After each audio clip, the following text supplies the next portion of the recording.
Hello everyone, this is Reena Bishnoi and welcome to my YouTube channel. Today we are going to start our third part of the General Science question answer series. Okay, तो let we start. First question देखिए आपके सामने क्या है. The substance which makes the red litmus paper blue. कह रहा है ऐसा सब्सटेंस जो रेड लिटमस पेपर को ब्लू में कन्वर्ट कर दे उसे क्या कहते हैं. ऑप्शन ए है एसिड, बी है अल्कली, सी है सोल्ट. देखो इसने क्या कहा है, जो रेड लिटमस को ब्लू में कन्वर्ट कर दे. मीन्स जो रेड से किस में जाए, ब्लू में जाए. तो बेटा ऐसा substance that convert red litmus into blue is known as base. उस सब्सटेंस को हम क्या कहते हैं, बेस. बट आप कहोगे इसमें तो बेस ऑप्शन ही नहीं है. बेस और आप कह सकते हैं अल्कली. क्या कह सकते हैं, अल्कली. तो इस क्वेश्चन का करेक्ट ऑप्शन क्या हुआ, option number B, that is the alkali. अब देखिए हमारे पास एक टर्म होती है अल्कली एंड बेस. क्या डिफरेंस होता है अल्कली और बेस में, ये बहुत इंपॉर्टेंट पार्ट है, ध्यान से सुनिएगा. क्या कहा मैंने, क्या डिफरेंस होता है अल्कली और बेस में. ये आपके पास अल्कली है सपोज कीजिए, और यहाँ पर मैं कहती हूँ बेस. तो मेरी बात ध्यान से सुनिए. बेस और अल्कली में मैं एक स्टेटमेंट कहती हूँ, ऑल अल्कली आर बेसिस. सारे के सारे जो अल्कली हैं वो बेस होते हैं. But all base are not alkali. पर सबके सब बेस जो हैं वो अल्कली नहीं होते. अब देखिए अल्कली क्या होते हैं, द वाटर सोल्यूबल बेस. ऐसे बेस जो पानी में सोल्यूबल हो जाते हैं उन्हें अल्कली कहा जाता है. किन्हें कहा जाता है, वाटर सोल्यूबल बेस को क्या कहा जाता है, अल्कली कहा जाता है. ठीक है, वाटर सोल्यूबल बेस को क्या कहा जाता है, अल्कली कहा जाता है. ठीक है, तो ऐसे substance that convert red litmus into blue is known as alkali. अब देखिए इस क्वेश्चन की स्टेटमेंट ऐसे भी आ सकती है आपके पास, the substance which turns blue litmus into red. जो ब्लू लिटमस से क्या बनाता है, रेड बनाता है. तो उसे आप क्या कहेंगे, तो वो आपके पास क्या होगा बच्चों, एसिड होगा. क्या होगा, एसिड होगा. समझ आई बात. तो आपको ध्यान रखना है बेस या फिर अल्कली क्या होते हैं जो रेड लिटमस को ब्लू में कन्वर्ट करे. एसिड क्या होता है जो ब्लू लिटमस को रेड में कन्वर्ट करे. क्लियर. देखते हैं हमारा नेक्स्ट क्वेश्चन क्या है. देखिए, the first time pH value measurement is done by. कह रहा है सबसे पहले जो पीएच वैल्यू की मेजरमेंट है वो किसने की, किसके द्वारा की गई, ये साइंटिस्ट का नाम पूछ रहा है. देखिए जो पीएच स्केल है ना, ये सोरेनसन ने दिया. किसने दिया, सोरेनसन ने दिया. आपको ध्यान रखना है pH scale is given by Sorensen. ठीक है, सोरेनसन ने दिया. पीएच जो है स्केल, इसके अंदर जो पी वर्ड होता है इसका मतलब होता है पावर, और आप कह सकते हो पोटेंस. क्या कह सकते हो, पोटेंस कह सकते हो. ध्यान रखना.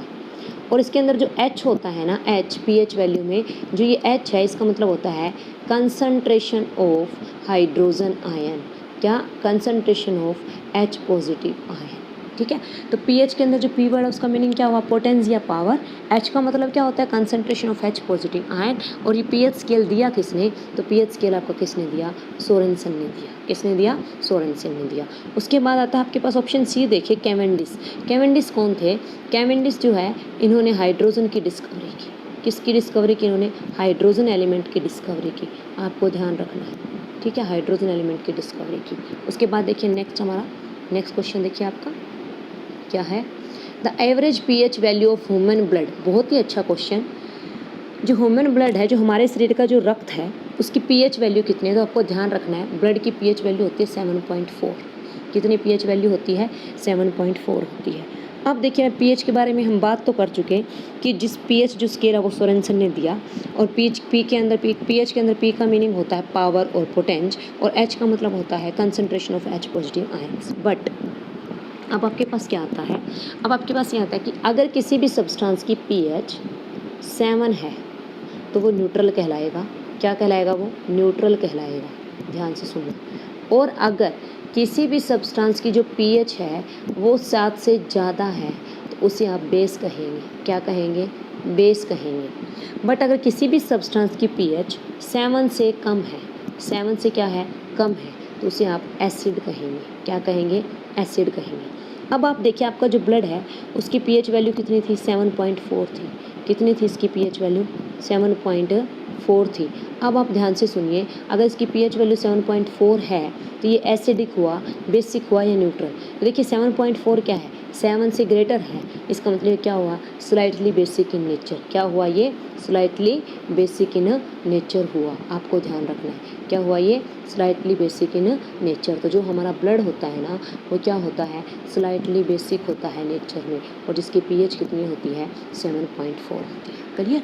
मूव करते हैं हमारे नेक्स्ट क्वेश्चन पर। देखिए, the average pH value of milk is. अब इसने किसकी पीएच वैल्यू पूछ ली, मिल्क की पूछ ली। तो देखिए आपको ध्यान रखना है, मिल्क की जो पीएच वैल्यू होती है ना वो होती है 6.6 से लेकर के 6.9 तक। आपको कोई भी ऑप्शन मिल सकता है इसमें। अब की बार आपके पास ऑप्शन 6.6 है, नेक्स्ट टाइम इसके बीच में मिल जाए तो आपको आइडिया रखना है कि जो मिल्क होता है ना उसकी पीएच वैल्यू कितनी होती है, 6.6 से 6.9 होती है। अब आप बताइए मुझे जो मिल्क है ये एसिड, बेस या फिर न्यूट्रल, तो आप क्या कहेंगे, 6.6 क्या है, 7 से कम है ना, 7 से कम है तो ये क्या है, स्लाइटली एसिडिक। क्या है ये, स्लाइटली एसिडिक है। चलिए देखते हैं हमारा नेक्स्ट क्वेश्चन। देखिए, in what way iodine can be separated from mixture of potassium chloride and iodine. कह रहा है आपके पास पोटेशियम क्लोराइड होता है KCl, क्या होता है KCl, और आयोडीन होता है I2। इन दोनों का मिक्सचर बनाया गया है और आपको इन्हें सेपरेट आउट करना है, तो आप किस प्रोसेस से सेपरेट आउट करेंगे। तो इस क्वेश्चन का करेक्ट आंसर होगा option D, that is the sublimation. क्या होगा, सब्लिमेशन। अब सब्लिमेशन क्या होता है, at the process in which solid is directly converted into gas without changes into liquid. ऐसी प्रोसेस जिसमें सॉलिड डायरेक्टली गैस में कन्वर्ट हो जाए, लिक्विड में जाए बिना, उसे हम सब्लिमेशन कहते हैं। तो जो आयोडीन है ना ये सबलाइम है, ध्यान से सुनना क्या कहा मैंने आपको, जो आयोडीन है ना आयोडीन ये सबलाइम है। सबलाइम का मतलब समझे आप कि ये सॉलिड से डायरेक्ट गैस में चला जाता है, वेपर बन के चला जाएगा, ठीक है, सबलाइम है। तो ठीक है, आपको ये ध्यान रखना है। तो इस क्वेश्चन का आंसर क्या हुआ, ऑप्शन डी, सब्लिमेशन। ठीक है, उसके बाद नेक्स्ट क्वेश्चन पे मूव करते हैं। देखिए हमारा next question, what is boron. Boron क्या है, बोरोन मेटलॉइड होता है बच्चे। क्या होता है, मेटलॉइड होता है। मेटलॉइड्स क्या होते हैं, the elements which have some properties of the metal and some properties of the non metal. ऐसे एलिमेंट्स जिनके पास कुछ प्रॉपर्टी मेटल्स की होती हैं, कुछ प्रॉपर्टी नॉन मेटल की होती है, उन्हें मेटलॉइड्स कहते हैं। और बोरोन भी एक मेटलॉइड है। अब ध्यान से सुनो, हमारे पास और कौन कौन से मेटलॉइड है।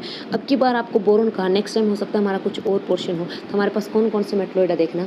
हमारे पास है boron, silicon, germanium, arsenic, antimony, SB को एंटीमनी कहते हैं, टेल्यूरियम एंड पोलोनियम, ये सब के सब मेटलॉइड है। तो कितने हो गए, टोटल 7 हो गए। तो 7 मेटलॉइड है आपके पास। कौन कौन से, boron, silicon, germanium, arsenic, antimony, tellurium, polonium. आपको माइंड में रखना है, ठीक है। मूव करते हैं हमारे नेक्स्ट क्वेश्चन पर। देखते हैं नेक्स्ट क्वेश्चन क्या है हमारा। देखिए, which of the following statement are correct about metals. Metal के बारे में कौन सी स्टेटमेंट सही है। तो देखो, मेटल आर लस्टर्स, बिल्कुल सही बात, मेटल लस्टर्स होती हैं। These are good conductor of heat and electricity, बिल्कुल सही। They can be converted into wire, yes. They are malleable, yes. तो इसके चारों के चारों ऑल ऑफ दीज आएगा इसका ऑप्शन, चारों के चारों ही क्या है, करेक्ट है। अब देखिए, मैंने कहा दे can be converted into wire. Metal की वो प्रॉपर्टी जिसके थ्रू जो मेटल है वो किस में कन्वर्ट हो जाती है, थिन वायर्स में कन्वर्ट हो जाती है, उसे कहते हैं डक्टिलिटी। क्या कहते हैं उसे कहते हैं डक्टिलिटी। क्या कहते हैं उसे, जो मेटल का वायर में कन्वर्ट होना क्या कहलाता है, डक्टिलिटी कहलाता है। और मेलेबल का मतलब क्या है, मेटल किस में कन्वर्ट हो जाए, शीट्स में कन्वर्ट हो जाए, चादर में कन्वर्ट हो जाए, उसे कहते हैं मेलेबल। तो मोस्ट डक्टाइल और मोस्ट मेलेबल मेटल हमारे पास कौन सी है, सबसे ज़्यादा डक्टाइल और सबसे ज़्यादा मेलेबल मेटल हमारे पास होती है सोना, AU, जिसे हम गोल्ड कह देते हैं, ठीक है। तो मोस्ट मेलेबल और डक्टाइल मेटल कौन सी होती है, गोल्ड होती है। समझ आई बात, ये आपको ध्यान रखना है। तो ये थे हमारे कुछ आज के क्वेश्चंस, ठीक है। तो मैं उम्मीद करती हूँ आपको मेरे क्वेश्चन अच्छे लगे होंगे, आपको समझ में आए होंगे। अगर आपको थोड़ी सी भी वीडियो हेल्पफुल लगती है तो मेरे चैनल को सब्सक्राइब कीजिए, लाइक कीजिए, कमेंट कीजिए और शेयर कीजिए। Thank you.